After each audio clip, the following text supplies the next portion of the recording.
Morning, people. So today I'm going to talk to you about something that I was very passionate about. Do I talk about that or do I talk about HGV driving? Okay, it's now the 1st of October 2021. I didn't want Brexit, never wanted Brexit, but I've got to talk to you about HGV drivers. Now, I received my letter yesterday from the government, or a logistics firm on behalf of the government. Oh, can you go back to driving lorries? Okay, I stopped driving lorries when they brought in the CPC, okay, and said, right, you need to pay £400 to sit in a classroom to be told how to do your job. So you can imagine how well that went down. Now, as many HGV drivers, we just kept driving until the CPC came in and said to the government, you know, we're not going to drive.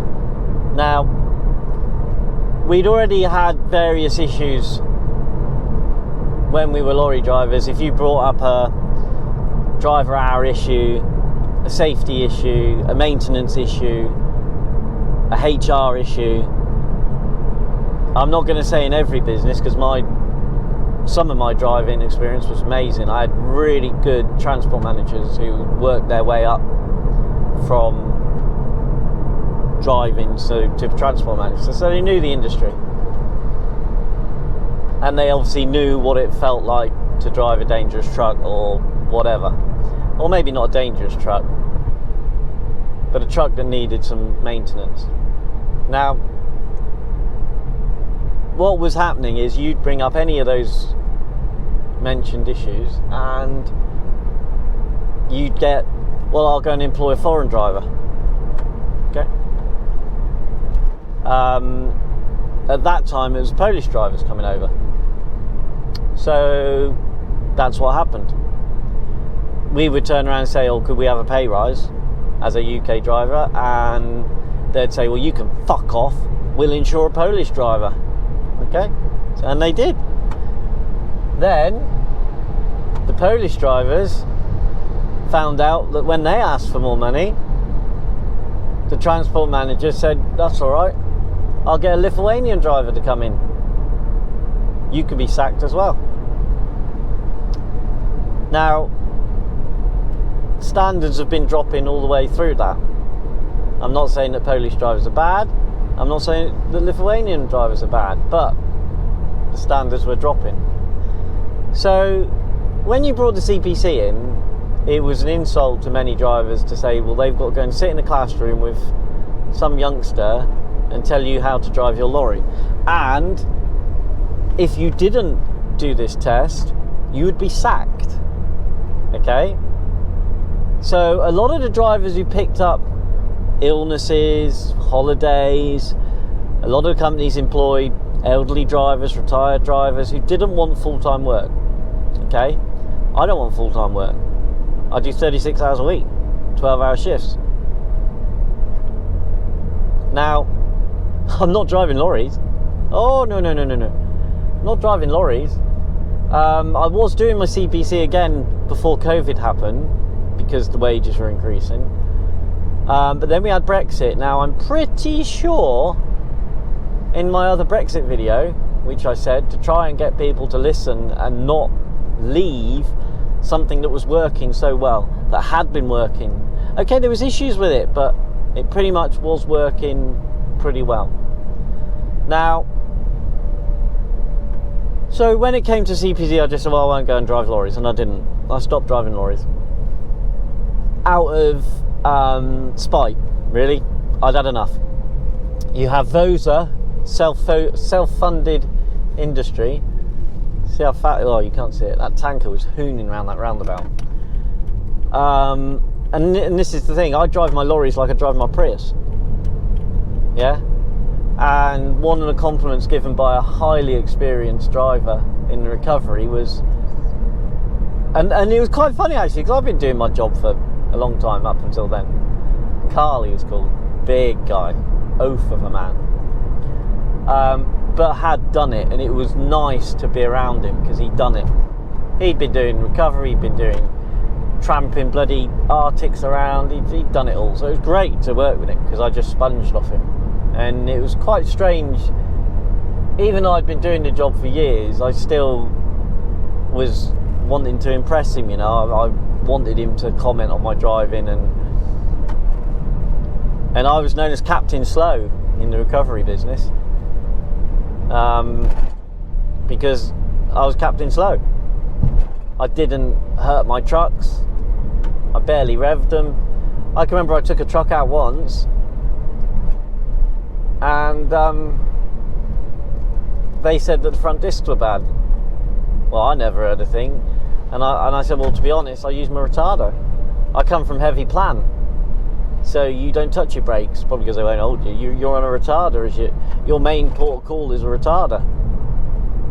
So, and you've got two. You've got your normal retarder, and you've got an emergency retarder, and then you've got service brake and your parking brake. So,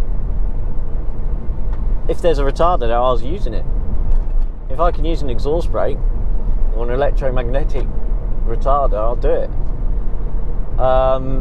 So anyway, I'm talking about what happened with the industry. So all these people that were retired, who did part-time, they said, fuck you, I'm not going to do it. They didn't really need the money. They probably just did it to keep their hand in the game, have a bit of enjoyment, being out on the road and doing the job that they used to love. So when the CPC come in, a lot of them just said, we're not doing it. I'll retire. I just won't pick up these extra hours. Now, pretty much probably most companies had small part-time drivers that would pick up the slack when people were ill, when people took holidays, which is just what happens in a business. You need to have that contingency. So they would have these drivers, highly experienced, who would also probably pass on a lot of their knowledge. When I was doing my CPC just before COVID, so I'd done my 3-day CVC, and it had dropped then. It was like 70 quid a day, 60 quid a day or something. But it's still a bit of a kick in the teeth that if I want to go and do the job that I'm trained to do and have been doing a lot of years doing, highly experienced operator, and an operator, not a driver, it seems strange that suddenly out of nowhere I have to find 500 quid to go and drive a lorry. Now I can understand if there was a massive shake-up in the technology in a truck or the skills required to drive a truck, but there wasn't. Trucks had always been the same. There hasn't been a change in what they are. So we lost a lot of drivers to that, which wasn't a problem because the company said, oh, we'll get some guy in from Europe, and they did, and that was fine. The Europe drivers thought, yeah, that's fine, we'll come over here, earn lots of money, send the money back to Europe because of the exchange rate, or just not the exchange rate, maybe just because of the way the money worked in Europe, you know. But a lot of the Polish made their living here and their lives here. They decided, well, we won't go back to Poland, you know, we work here, we like it, we're treated well, they've learned English, and they're amazing people, and I have my view of all of our Europeans who helped us in the Second World War. Even now, I have a view that even the Russians, why are we being told to hate the Russians where we would all be speaking German now? My boy wouldn't even existed. So I get quite annoyed when we have this anti-rhetoric towards Europe and our European partners after what we did together. You know, we came together 80 years ago and fought fascism, and we won because we were together. And then Brexit happened and we were apart. Now, it wasn't perfect. There was lots of things that weren't perfect. But I also kind of had the thing, well, people are making decisions in another country for us, for all of us, in Brussels. But we all had vetoes that we could have done. If our government had bollocks, it could have vetoed some of the things that people were getting upset over. You just veto it, say, I don't want to do it. We've got the options. And I cannot understand why. Excuse me. He's got to have been shouting because I'm inclined and he's deaf. So I spent all day shouting at him. And this is it. I'm working shaving balls, wiping bums. Working with biteys and fighties in the care industry. Because I earn roughly what they pay me driving a lorry. I have a lot more job satisfaction, as in doing something for someone and getting appreciated, because no one really appreciated lorry drivers. They didn't have it in their head or in their mentality that every single thing you touch has been on a lorry. So you start thinking about that, please. Everything you touch has been on a lorry, which means someone's driven it. The conspiracy side of me thinks, well, they're just doing this so they can bring in driverless trucks onto the streets. It'll probably be less injuries and crashes. 10% of all fatalities involve a HGV. And I'm hoping that's probably because they're including cyclists, death wishers. Because cyclists really need to be aware of... I think you should make all cyclists do a HGV. To be honest, I don't think you'll do any harm for everyone to do a HGV, because it changes your complete outlook on your view of driving. Okay, and you bring that to everything. So I drive a car like I drive a HGV. I drive it in exactly the same way. I'm still looking at the roads. I'm still using my mirrors enough. So it actually is since I've driven a lorry. Now, in this country, we have now farmers worrying if they're going to slaughter their animals and just throw them away because they haven't got anywhere to put them, which I found balmy. If you can't get drivers to move your stock, then you think of another way of moving your stock. You think of feeding local, because that's why we're in the shit anyway, really. We're in the shit with HGV drivers because you used to have local butchers, local bakers, local fishmongers, and they would all know exactly how much stock they had to buy that they could move, exactly what times a year they had to buy more stock, and they had their contacts within their own farms with a local abattoir, so it worked. You didn't have to pack your food with carbon dioxide to make it last longer. And you can't tell me that something packaged in carbon dioxide, stuck in a lorry, refrigerated up and down the country, okay, is better tasting than something the farmer has taken to an abattoir, they've butchered it, and possibly within the same day or the next day it's in the butchers. But our councils and our governments put forward supermarkets and big business over small businesses, okay? Breaks my heart when I go into a supermarket and they're cooking like in a bakery and they've got a fishmonger, and now they're even selling Chinese food in boxes. What the fuck? So now they're even trying to have a pop at the Chinese takeaways and the Indian takeaways, okay? Now, I'm not on a lot of money and I can't afford a lot, hence driving a shitty broken Prius. And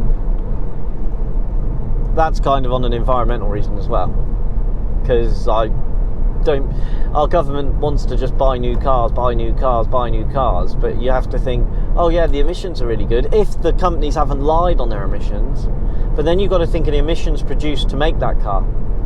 All the resources, the mining, the refining, the transportation again. So I'm digressing. I'm meant to be talking about lorry driving.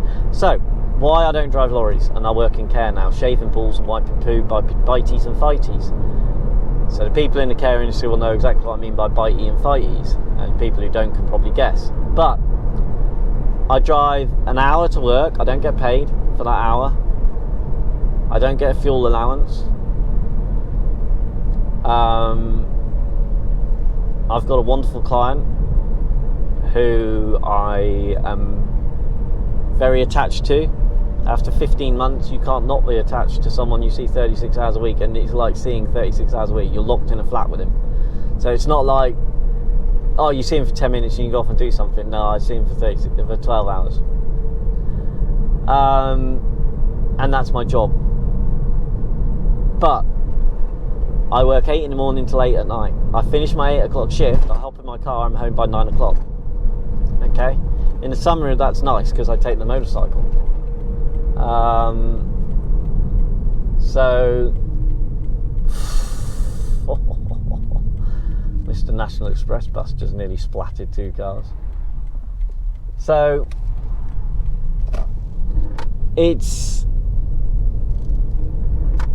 I get to go home, you know. When you're tramping away and they pay 25 quid a night to sleep in the lorry, and they moan at you if you pick a B&B that was too expensive, if you could find one. Nah. And then you're not appreciated. So, nah. You've got Vosa on your ass and you've got tachos. For all the good want of a tachograph, which was to stop drivers doing too many hours, has been contradicted by the strictness of it. Okay, you go 10 minutes over, you run the risk of a fine. You run the risk of a bollocking. You run the risk of losing your job. So for all the good deeds that it was brought in for, which was to prevent drivers driving long, prolonged hours, it's totally gone out the window because you're permanently going, fuck, I've got to get here, I've got to get here, I've got to get here, I've got to get there, I've got to get here, I've got to get... You're permanently like that. Okay, and most transport managers were useless, you know. They'd be ringing up, why have you not done that drop? Well, because I haven't. Well, you need to drive quicker. I had that in the Royal Mail. Right? Driving a little fucking pissy van doing normal deliveries when I was there for 6 months in Plymouth. And I had some bloke tell me I had to drive quicker. He said, oh, you drive slow, didn't you? I just drive. I'm an operator. Yeah, well, you're going to have to drive quicker. Why? Well, if you want to keep the job, you're going to have to drive quicker. Because he's going, I said, I'm not going to break the law and drive quick in a Royal Mail van that's got Royal Mail wrote on it, and it's my licence, not the Royal Mail's licence. I'm not going to do it. Well, you fucking have to if you want this job. You have to drive fast. And I'm just like, no way. And then they sacked me for having a lung infection, which I can sue them for, because I had chemotherapy and lung cancer, so I could have sued them. And I'm like, is that what this country's about now, that you can break the law? And you've only got to look at the HGV drivers. The standard of HGV drivers has dropped.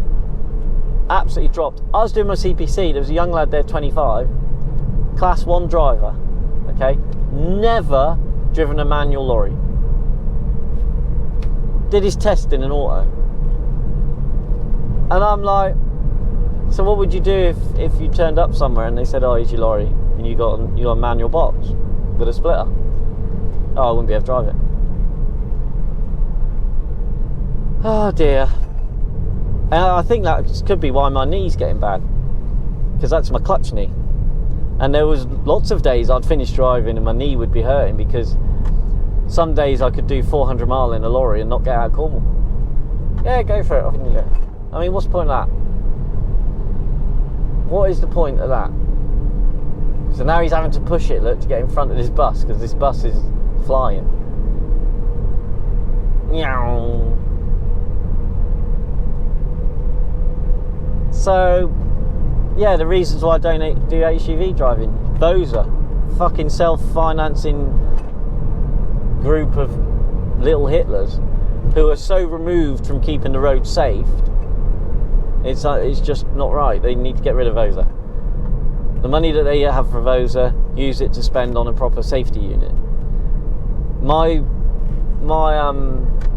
transport manager and owner that I worked for, we'd never, in 30 odd years, never been pulled over by VOSA. Then we got one tug. For whatever reason, VOSA pulled them over.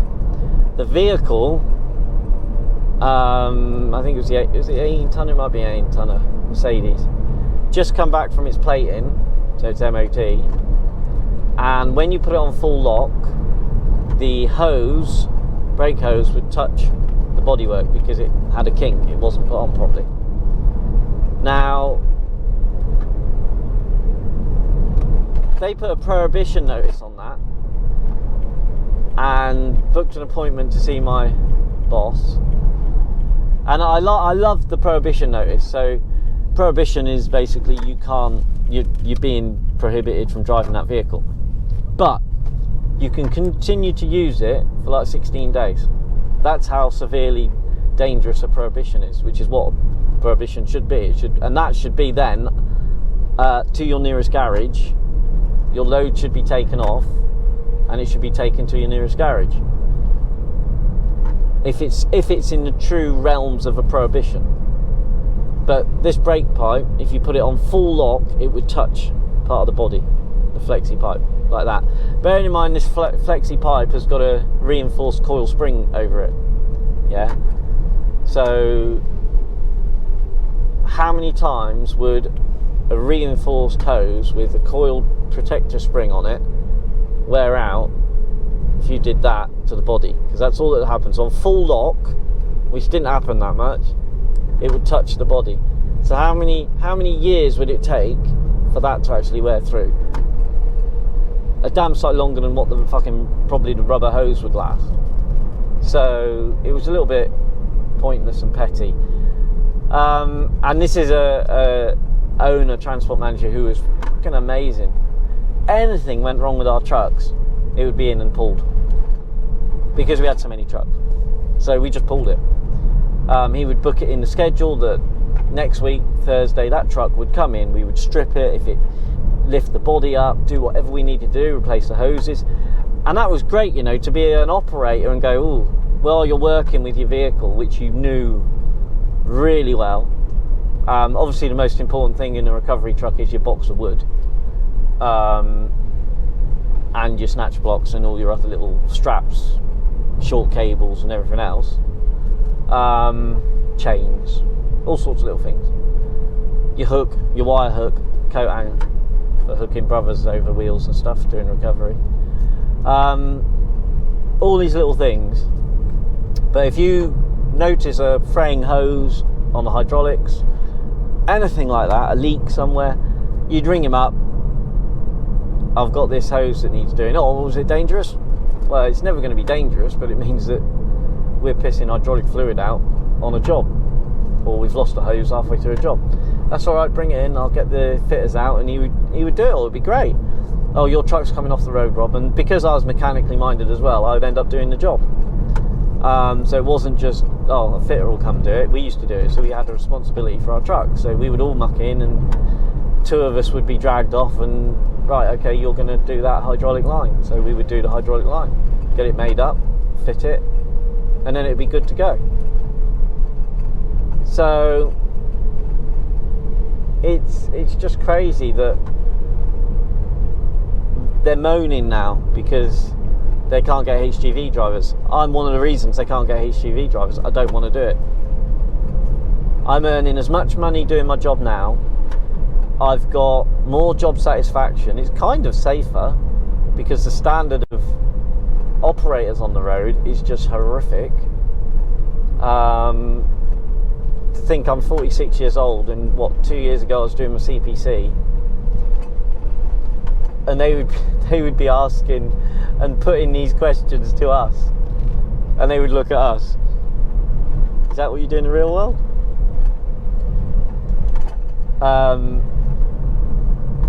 So it was quite weird that at 46 I'm considered an old driver. So, and an operator. So you get to go home, you see your family, you get some sex off your partner. You don't do that sat in your cab. You think about it. You think about getting home to your family. Now, yeah, is there ways around that? Difficult. It is difficult. Is there a way around it? Okay, well, you pay drivers more for their hours that they're away. That's the first thing you can do. Instead of giving them a £25, £35 sleep in your cab, sleep in your cab fee, you give them an hourly rate, even if it's like £5, £6 an hour to sleep in your cab. That will get me back into doing tramping away. you allow VOSA to go, and you bring in some form of safety department for the government, and non-profit making, because they're self-financing. All the money that VOSA take, they keep. So do they have a vested interest to go to the biggest companies they can? And this VOSA guy came down and had a go at my boss. 30 years he's been operating trucks really well, never had anything go wrong, and he come down because of that, touching the body, which wasn't us anyway. We paid for a fitter to do the brakes for the MOT, for the plating, so it's nothing to do with us anyway. And it was like 3 days after, well, a week after, I think, the plating, we got pulled, and they came up with this and put a prohibition. We're like, and then the guy that did the testing, had nothing to do with us. So I'm afraid he got a bit of a bollocking.